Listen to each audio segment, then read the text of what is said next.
Spin pitch হয়েও Nahid Rana শরীফুলের কিপটামি bowling, ওদের গতির কাছে আজকের ম্যাচটা আমরা জিতেছি। শেষ মুহূর্তের চরম উত্তেজনায়, চরম নাটকীয়তায় জয়ের পরে শরীফুল নাহিদ রানার প্রশংসায় ভাসিয়ে একই বললেন অধিনায়ক বাবর আজম। বাবর আজমের হাত ধরেই অভিষেক ক্যাপটা মাথায় পড়লেন নাহিদ রানা। দিতে পারবেন কি আস্থার প্রতিদান?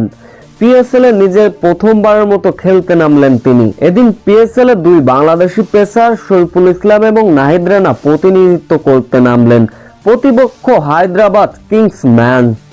এদিন অবশ্য শুরুতে বোলিং করতে নেমে নাহিদ রানার গতির ঝড় তুললেও উইকেটের দেখা পাননি।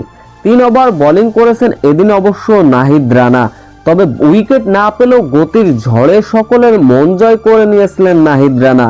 3 ওভার বোলিং করলেন, কিপটামি বোলিং করলেন, 30 রান খরচ করলেন। অন্য প্রান্তে শরীফুল ইসলামও দিয়েছিলেন তার আস্থার প্রতিদান। উইকেট না পেলেও 2 ওভারে 21 রান খরচ করেছিলেন শরীফুল ইসলাম।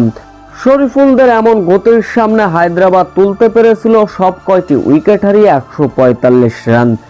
এই লক্ষ্য তাড়া করতে নেমে অবশ্য শুরুটা ভালো না হলেও পেশোয়ার জালমির দ্বিতীয় উইকেট জুটিতে মোহাম্মদ রেজওয়ান, কুশাল মেন্ডিসরা প্রতিরোধ গড়ে তুললেন।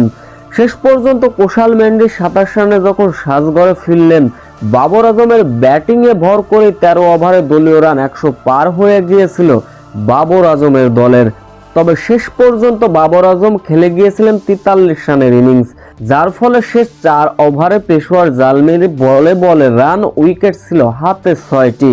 মূলত এরপরে ইউসুফ এবং আব্দুল সামাদ, ইফতেখার আহমেদের ব্যাটিংয়ে ভর করে বড় জয় তুলে নেয় পেশোয়ার জালমি। এদিন অবশ্য ম্যাচ জয়ের পর কথা বলেছেন পেশোয়ার জালমির অধিনায়ক বাবর আজম।